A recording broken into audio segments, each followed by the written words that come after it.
Hello dear student. So today we will discuss our lecture 5 and the major agenda of this lecture is process. Process is an instance of a program in execution. It is an unit of modern time sharing system. One user may run several processes at a time, and system process has majorly two types: operating system process where it executes system code, and user process where it execute user code. So when I open my desktop or laptop, in the user terminal several applications are pre-installed, or I can also install as many applications as I required. Say there are three types of web browsers are pre-installed in my operating system: Mozilla Firefox, Google Chrome, Internet Explorer. All these are treated as program. When I double click on Google Chrome, it will become goes to execution mode or running mode.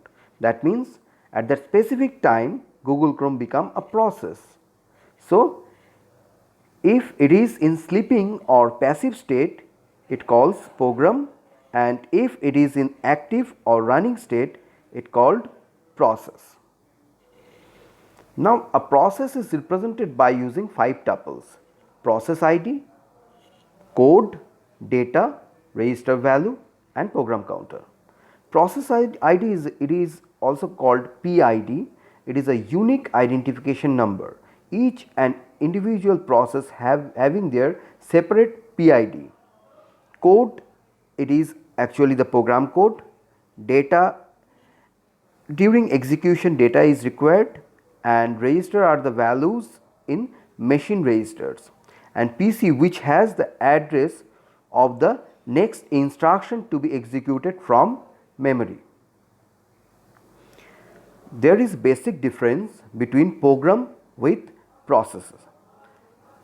As the definition suggests, program is a sequence of instruction and process is an instance of a program in execution. Program is a static concept and process is a dynamic concept.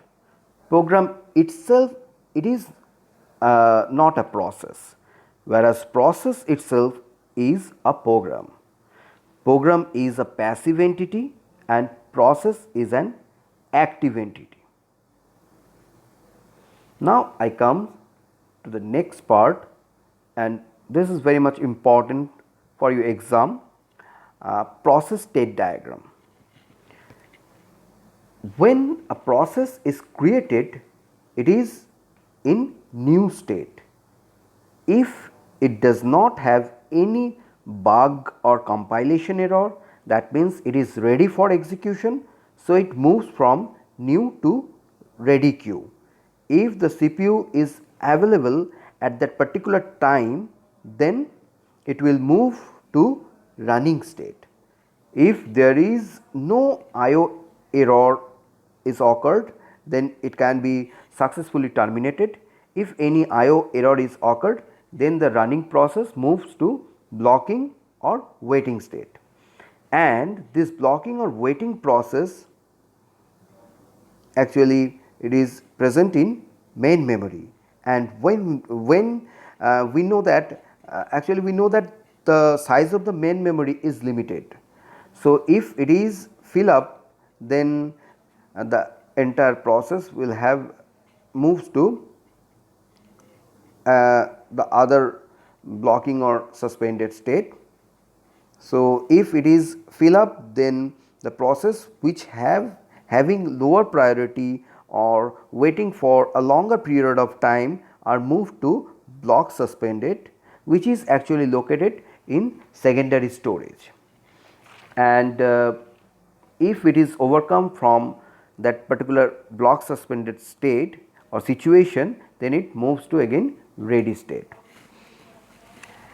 So formally we can define a process state diagram that a process also includes uh, the process stack, which contains temporary data such as local variable, functional parameter, and some other addresses, and a data section which contain global variable, and a heap memory allocation to a particular process to run, and process state that defines its current state.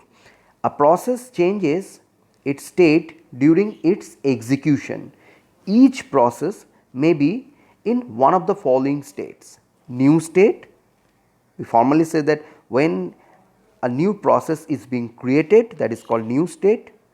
A process is said to be running state when instructions are being executed and the process is waiting for some event to occur, such as IO operation is called waiting state, and ready state means the process is waiting for the processor, and terminated state means the process has finished its execution. So, only one process can be in running state on any processor at a time, while multiple other processes may be in ready and waiting state. The process state diagram that is actually shown describe different process states during its lifetime. We can actually, I can give you a simpler example, so it will better to map with real life application with that particular process state diagram. When I write a simple say C code, say test.c, when I write that entire code, it will be in new state, okay, and after compiling, if there is no error is occurred, that means the process is ready for execution. And if this program like test.c, the major code is say addition of two numbers, say when the process is in running state, means when I just execute that addition program test.c, it will ask enter the value of A, enter the value of B and wait for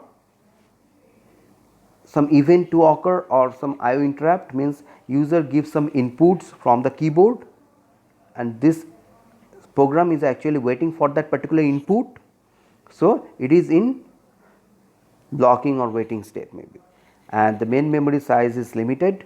So, there is other part called virtual memory, or virtual memory is a part of secondary storage, and this actually block suspended and ready suspended is a part of this virtual or secondary memory. In that particular operation, a process will be executed. Next, process control block or PCB. So, operating system maintain one spatial data structure. That particular data structure is called process control block. All the information about each process is stored in the process control block, which is maintained by the operating system. It contains following information associated with a specific process, like process state. It represents the current state of the process. It may be new, ready, running or waiting.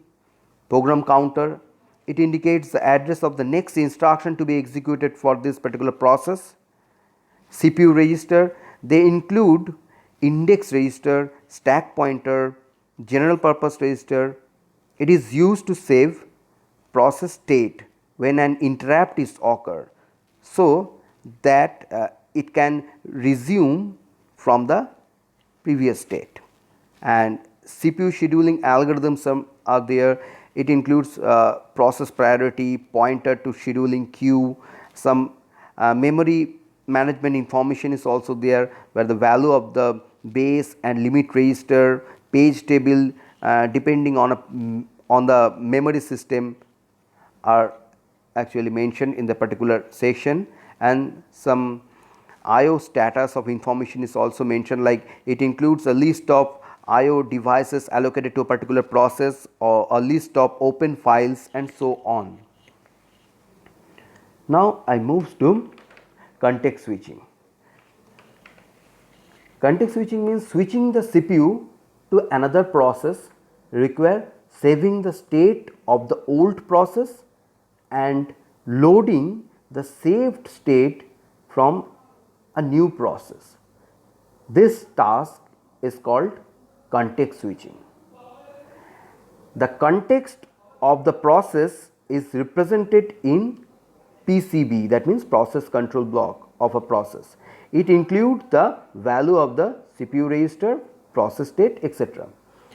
When a context switching occurred, the kernel saves the context of the old process in its PCB and load the saved context of the new process scheduled to run. Context switching time is a pure overhead or burden of a system because the system does not do any useful work while switching. It spends actually its speeds varies from machine to machine, depends in memory speed. Now the different operation actually performed by the process. Process creation. In process creation, a process may be created by another process using fork system call. The creating process is called parent process and the created process is called child process. A child process can have only one parent, but a parent process may have many children. Both the parent and the children process have the same memory images or open files and the environment strings. However, they have distinct address space also. Say when a parent executes fork system call for creating another process, a system call is required, that is called fork, F-O-R-K. The fork, when the parent execute fork system call, if the value of the PID is greater than 0, then the parents remain exist. If the value is equals to 0, that means a child process is created. Here EXEC system call is executed. There is a basic difference between fork and EXEC, which I discuss it at the end of this lecture. And so if the value of the PID is equals to 0, that means a child process is created, and if the value of the PID is greater than 0, then parent process exists. Then process preemption. It is an interrupt mechanism is used in preemption that suspend the process executing currently, and the next process to execute is determined by the short term scheduler. I can explain detailedly in my next lecture what is short term, what is medium term, what is long term scheduler. And preemption makes sure that all processes get some CPU time for execution. And the diagram that demonstrates the process preemption is as follows. And the next part is called process termination. A process terminates when it's finished its execution. It use exit system call. OS uses this system call to delete it from memory. A parent may terminate its execution of one of its children from various reasons. The task assigned to a children is no longer exist. Maybe the next reason will be the parent is exiting and the operating system does not allow a child to continue if its parents is terminated. So on such a system, if a process terminates either normally or abnormally, then all its children must also be terminated. This phenomenon referred to as cascading termination.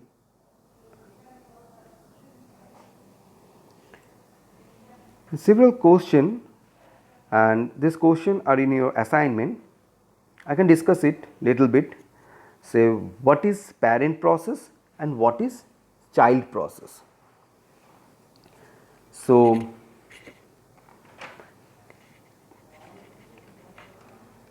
when a user initiates a program, the OS actually creates a process to represent the execution of this program. The process creating when a process actually creating a new process, that is called parent process, and the created process is called child process. The art of creating a new process is often called spawning a process. A child process could itself spawn, resulting in a tree of processes. The process consists of the machine code image of the program in memory plus the PCB, that means process control block structure, used to manage the process during its lifetime. So, next question, what is spawning a process? As I told you, the art of creating a new process from the parent process is called the spawning a process, and child process could itself spawn, resulting in a tree of processes. So, the next question, what is orphan process? As the term suggests, an orphan process is a running process whose parent process has finished or terminated. In a Unix like operating system, any orphan process will be immediately adopted by the special init system process. This operation is called reparenting and occurs automatically. And zombie process, or sometimes it is also called defunct process, is a process that has completed execution via the exit system call but still has an entry in the process table. It is a process in the terminated state. So, a process which has finished the execution but still has entry in the process table to report to its parent process is also known as zombie process.